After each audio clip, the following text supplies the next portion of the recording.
It's my pleasure to recognize all veterans. Being one myself and have the opportunity to give back to veterans means a lot. And amongst this room, I know that I've personally talked to at least 5 veterans in this room today. All veterans that have served in any war or any time throughout any conflict, peacetime or not, please stand to be recognized. Ken Edmonds.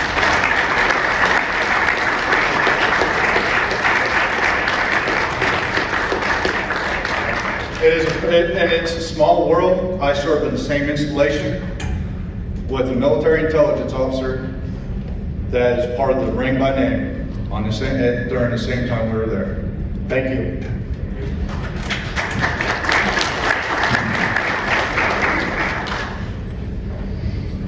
I'm going to go over a few things: the purpose, establishment of the BTA, misconceptions of the veterans, the attributes that we're seeking.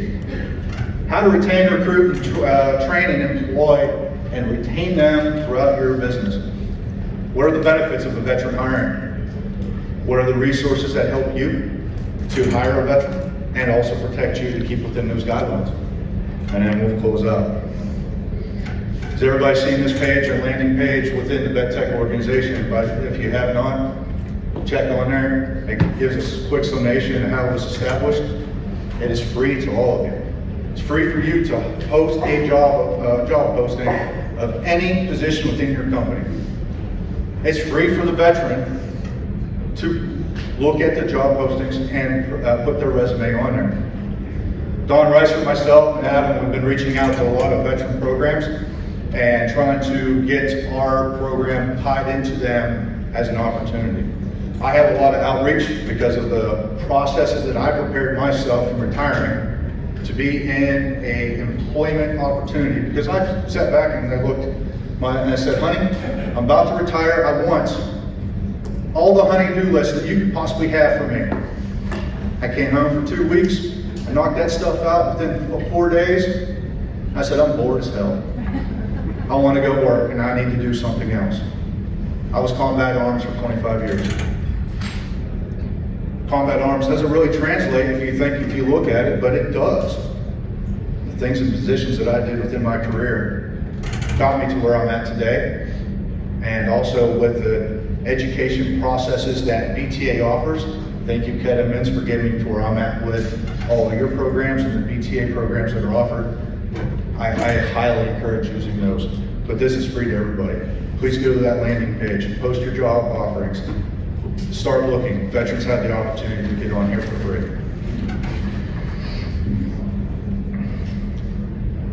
The purpose is really to promote the new employment strategies, how to sustain our industry. You heard Ray say it earlier. We're over 100 years old. We're the oldest industry in the office solution. We're going to die and kill ourselves if we don't find the new ways to sustain the industry. We've got to grow the labor force. And I'll highlight some key numbers. And we got to embrace the national support of veterans other than, the periodic times throughout the year. We're all grateful for what veterans do. We're not asking for a handout. We're asking to be a part of the solution to every business. Reason for the establishment. Again, we're over 100 years old in the industry. The majority of your service technicians and personnel employed within your company are in their late 50s. They've been doing some sort of service work for 15 plus years. They're entering a retirement phase of planning. You're going to lose key institutional knowledge. Big thing right now, current COVID and the policies that are affecting work and people returning to work. You're going to have a higher cost of health insurance as people get older. And eventually you're going to see some of these that everybody wants to have a lawsuit. You're going to have payouts to, the Disabilities Employment Act lawsuits, wrongful termination claims, workers' compensation because they're getting older and they get injured on the job, severance packages, and lost time and wages for other issues that they have going on. These are some of the things that you're contending with right now with a lot of your businesses. Mine as well. Here's your untapped resource. Less than 1% of the American population serves. That equates to 32.6 million out of the 33.45 million population of the United States today. 6.8 million service members leave the service have left the service seeking opportunities in employment since 2001. And why did I highlight since 2001? Because of the 9/11 tax, more personnel entered into the military service and then have transitioned out during that period, and now they are seeking employment. 8.3% or equivalent of less than 1 million are unemployed throughout a given year. And then you see that less than 100,000 per month are transitioning out of the service. They've done their 4 to 6 year commitment, their second term, they say they've had enough, or they're fortunate to be like me and retire. Current national interests are changing and how we are actually operating in the United States, and it's also affecting our military preparedness, and a lot of these personnel are going to exit. And a lot of these will create an additional job force that is available in the next 4 to 10 years. This will be an affecting cause. Changing policies require transition members to work. One of the biggest things, there's no unemployment benefits due to transition programs that were enacted in 2011. They don't get unemployment when they get out of the military. They have to seek employment. They have to be employed. There is no retirement plan. They are soldiers entering in as effective 2019, had to sign up for a 401k program, and they have a carryover. They don't get a benefit. Not anymore. So what's their incentive? Their incentive is to get employed as soon as they get out of the military. Number one concern for all veterans is, where do I fit in? How do I seek employment? And what can I do for this nation as well after I serve? A lot of misconceptions. And this is a big one. I love the misconception piece. We hold veterans to a high standard. And several times a year we thank our active duty veterans and all the personnel that have actually served and all the fallen members. But there's still those stereotypes and myths. These are some of those myths. Some of them may apply. I'll tell you, I'm sometimes rigid and formal. I don't suffer from PTSD wholeheartedly, but I have some symptoms. But I have a way to deal with that. I have programs. All the military personnel have programs. Some people think that there's a skills mix match. Not one bit. We're coming out highly trained and have full capability on certain technical expertise. I recently hired a technician this year. He was the very first VETech person as we established this program. Straight out of the Navy, he's been out of the Navy for about 3 years, jumped job to job, and that's an average statistic. Most veterans will jump 3 jobs within 5 years. He jumped job to jobs. I was hiring a technician, got him hired. He is a rock star, complete rock star. His technical expertise, because he worked on aviation, aeronautics, translated right over into working and fixing printer repair. He knows how to follow a manual. He knows what the drive is, and he's 30. He fits into the mold of being personable and intelligent and interactive with the customers. And he knows how to fix devices. Just recently got him the A3 certified within 6 months. That's how well he catches on. We have, as veterans, and all veterans out there, have that capability to bring to this table. We always think about the negative press and the Hollywood movies and all these other things. But George Washington said it best. The willingness with which our young people are likely to serve in any war, no matter how justified, shall be proportional to how they perceive the veterans of earlier wars were treated and appreciated by their nation. And that comes back to how are they perceived and received into your employment space. Attributes. This was pretty fun. This was pretty interesting when I was putting this slide together. And Copier Careers posts these monthly polls. Well, these are the attributes you're all seeking. Problem solving mentality, stress tolerance, good customer service, leadership, communication, technical skills, integrity, strong communication, reliability. That's interesting. You're all looking for that. And these are the last polls over the last 2 years. You're all looking for this. What's military bring? What's a veteran bring to you? Veterans come with all of this. We're organized, they're disciplined, they have a sense of duty, they want to work for you. They don't demand much. They just want the appreciation to know that they have somebody they can work for. And they have a lot of cross-functional skills. Like again, I was a military planner, operational planner, combat arms, drill sergeant, Army Ranger, infantry. Who would have thought that a general, I could train and be a general manager of technical services? I never did. But I took the time to transition, and that's what all these soldiers are doing.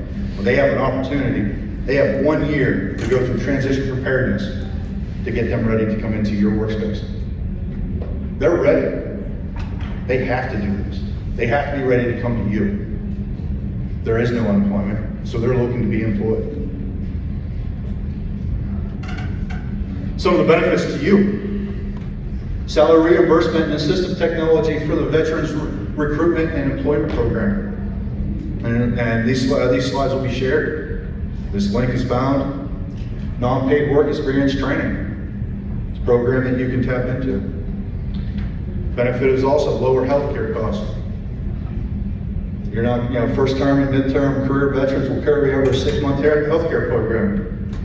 Most of you don't offer a healthcare program until after their first 6 months to a year. They're covered. So you don't have to worry about any lost time and wages or anything that they can't be taken care of. Retirees, medical disabled, and service-connected, medical retired, we come with our own healthcare plan. I don't have to use your company's healthcare plan. There's a savings to you.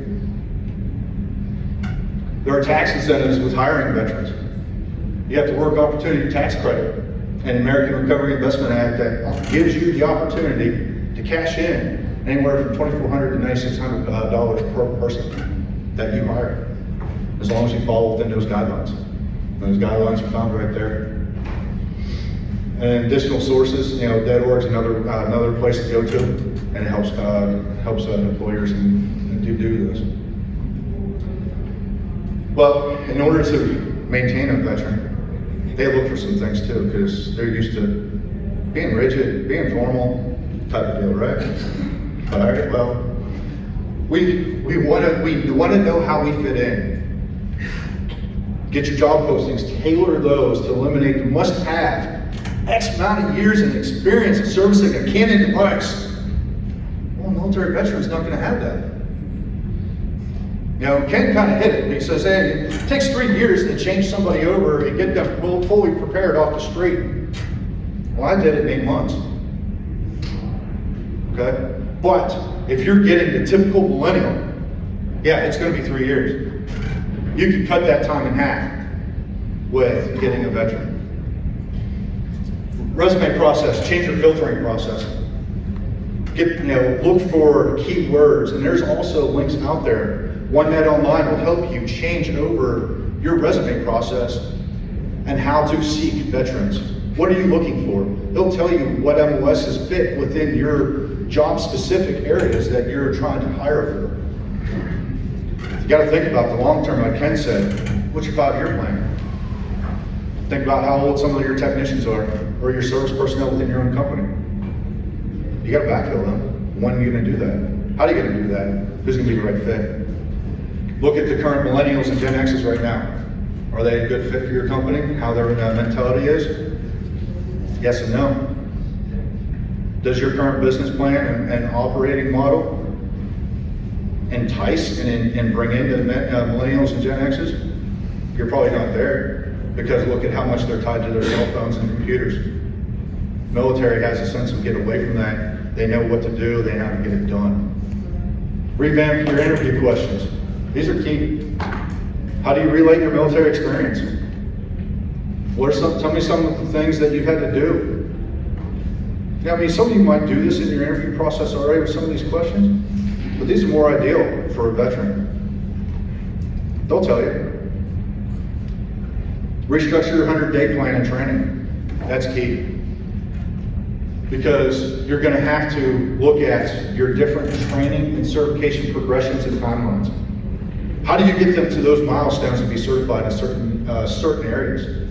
Or where do you see them being a piece of that fit? You got an admin person that's been there 20 years, you got to backfill that person, and then next thing you know, they're getting ready to say, I'm done. They tell you in 2 weeks' notice, if they even do that. And now you're stuck. And how do you get somebody off the street to backfill one of those personnel in your admin section? So you got to have that plan and progression and milestone. Veteran recognition and company programs within the workplace. By show of hands, who has that currently right now in their workspace? My company does. Why? It's not just because of me. My supervisor was a veteran as well. He forces our chief operating officer to have that. It's great to have that recognition, but we don't demand it. We're humble. We want to do the job, and we want to do it well for everybody that gives us the opportunity to be employed. This is a scary list. It tells you what you can and can't do. It's not to deter you, it's to educate you. It is to tell you what you can and cannot do with a disabled veteran. But it gives you the outlining sources of how to establish your veteran hiring processes. It really is a great source. Some of you people already have some doing the FMLA. FMLA does cover some of the military stuff as well. And especially if it's a reservist that's working for you. Don't be afraid to hire a reservist. That reservist has an obligation to family just as much, but they're a civic duty. They're hired by the state, doing the National Guard Reserve work. They still got to come back and work. That FMLA covers them. So these are the policies that will help you write your programs. And this is the big one. These are the ones that you really want to tap into as you do your policies. Your compliance assistance, your employer guide to the U.S. how to hire veterans from the United States Department of Labor. Disabled American Veterans, the Veterans Advantage Crowd. It's a great article. It's a great page to land on. And my one that I'm very tied to, the Institute for Veterans and Military Families. This is a 186 document page that was done in 2003. I'm a product of the IVMF, hosted by Syracuse University. It prepared me for my job. It got me ready for transition. And if you haven't seen, if you see me on LinkedIn at some point and you're tied to me, you've seen that I've done some retention and success steps of how to get out of the military and be prepared to come to an employer. Those are the things that we all do. We're ready. This is what will get you ready. Again, it's free to you. It's free to the veteran. We are actively looking to get all this connected onto the DAV. Don Reiser's doing a great job in Ohio getting it connected onto the DAV. I'm working with Reese Across America, who happens to be a former officer that I served with when I was stationed in 10th Mountain. He's connecting me to those resources so we can get this word out as well. I'm also working with the IVMF. I also have ties to what's called recruitmilitary.com or Hire Heroes. I have a lot of those programs that are out there that you can tap into as well. But this one's free. All the other ones cost you $6,000 for 6 months. That's $1,000. Then you got to train the person, employ them, and get them all that and tie that money into. Well, this is free, regardless of your BTA member or not.